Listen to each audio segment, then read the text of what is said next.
Friends, అందరూ ఎలా ఉన్నారు? బాగున్నారా? నేనైతే చాలా బాగున్నానండి. మీరందరూ కూడా బాగున్నారు అనుకుంటున్నాను. ఇవాళ మన వ్లాగ్ వచ్చేసి ఫిష్ కర్రీ నా స్టైల్లో ఎలా చేస్తానో చూపిస్తానని. మనం ఫిష్ కర్రీ చేయాలంటే మనకు ముందు ఫిష్ ఉండాలి కదా.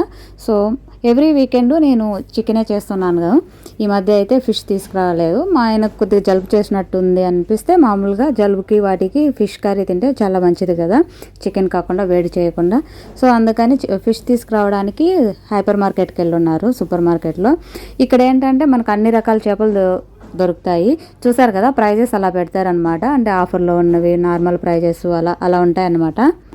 ఫిష్ కర్రీ చేసుకోవాలంటే కొద్దిగా పెద్ద చేప అయితే బాగుంటుంది టేస్ట్కి అని అనిపించిండే. మామూలుగా నాకైతే చేపల నేమ్స్ అయితే తెలియదు. మామూలుగా మన ఇంటి దగ్గర అయితే మన లాంగ్వేజ్లో పిలుస్తారు కదా. నాకు ఇక్కడ పేర్లకి అక్కడ పేర్లకి మామూలుగా ఇంటి దగ్గర కూడా ఏం పిలుస్తారో అయితే నాకైతే తెలియదు. తినడం తప్ప నాకు నేమ్స్ అయితే ఏమీ తెలియదు. ఒకే ఒక చేప తెలుసు అండి, అది తలపియా ఉంది కదా, దాన్ని ఇంటి దగ్గర అయితే జిలేబీ అంటారు. అదొక్కటైతే తెలుసు, నాకు వేరే పేర్లు ఏం తెలియదు. ఇంకా ఏంటంటే మామూలుగా మా ఆయన అక్కడ లాస్ట్లో ఉంది కదా ఒక ఫిష్, కట్లా ఫిష్ అంట. మామూలుగా అదైతే నాకైతే తెలియదు. 2 kilos పైన పడింది, అది తీసుకొచ్చారనమాట. ఏ చేపకైనా కూడా ఇట్టే పర్ఫెక్ట్గా సరిపోయే కర్రీని నా స్టైల్లో ఎలా చూపిస్తాను చూసేసేయండి. మామూలుగా చపాతీ లేకైనా రైస్ లేకైనా సరే టేస్ట్ అనేది సూపర్గా ఉంటుందండి. ఒకసారి ఇలా ట్రై చేసి చూడండి. సింపుల్గా 10 minutesలో అయిపోతుంది. ఎలా చేస్తానో చూపిస్తాను, ఇప్పుడు చూసేసేయండి.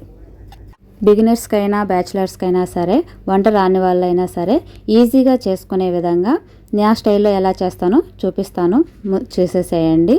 చాలా ఈజీ అండి. దీనికి మామూలుగా నేనైతే 2 kilos ఫిష్ తీసుకున్నాను. చూసారు కదా, మాకు ఇక్కడైతే వాళ్ళే పీసెస్గా కట్ చేసి ఇస్తారు. అయినా సరే మామూలుగా క్లీన్ బాగా చేసుకోవాలి, లేదంటే ఫిష్ అనేది స్మెల్ వచ్చిందంటే కర్రీ మొత్తం కూడా స్పాయిల్ అయిపోతుంది. అంటే నీసు వాసన వస్తే టేస్ట్ బాగుండదని. చూసారు కదా, బాగా ఈ విధంగా క్లీన్ చేసి పెట్టుకోవాలి.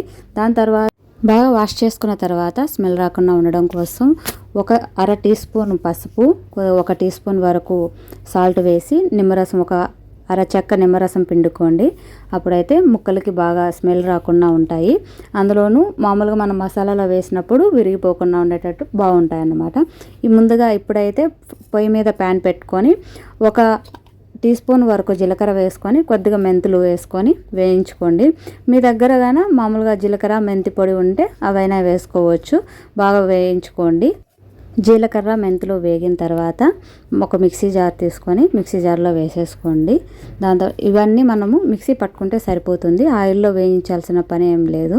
ఇప్పుడైతే నేను 2 పెద్ద టమోటాలు తీసుకొని ముక్కలుగా కట్ చేసి వేసుకున్నాను మిక్సీ జార్లో.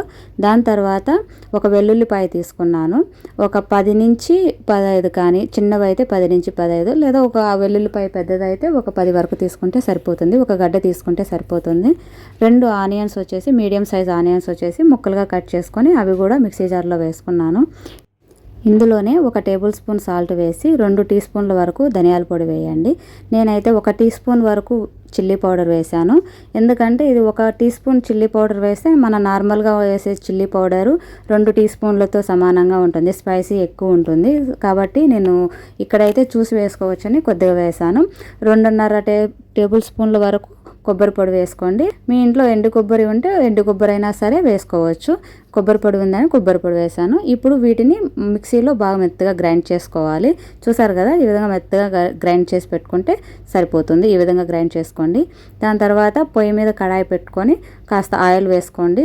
ఒక 1/2 cup వరకు ఆయిల్ వేసుకోండి. ఫిష్ కర్రీకి కొద్దిగా ఆయిల్ ఉంటేనే బాగుంటుంది.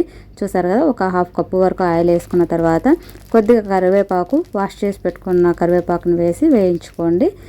చాలు, ఇంకేం వేయాల్సిన అవసరం లేదు. దాని తర్వాత మనం మిక్సీ పట్టుకున్న ప్యూరీని దాంట్లో వేసి బాగా కలబెట్టాలి. పచ్చివాసన పోయేంత వరకు కలబెడితే మనకు స్మెల్, టమోటా ఆనియన్స్ స్మెల్ పోయి బాగుంటుందండి. మసాలా అంతా ఆయిల్లో బాగా వేగిన తర్వాత ఆయిల్ సపరేట్ అయిపోతుంది. ఆయిల్ సపరేట్ అవుతుంది అంటే అప్పుడు మనకు మసాలా అంతా పచ్చివాసన పోయి బాగా వేగిపోయిందన్నమాట. దేనికోసం అయితే ఫస్ట్ మూత పెట్టి కాసేపు ఉడికించుకోండి, తొందరగా ఉడికిపోతుంది. మధ్యలో కాస్త తీసి కలబెట్టండి, మనం కొద్దిగా మాడిపోకుండా ఉండడానికి.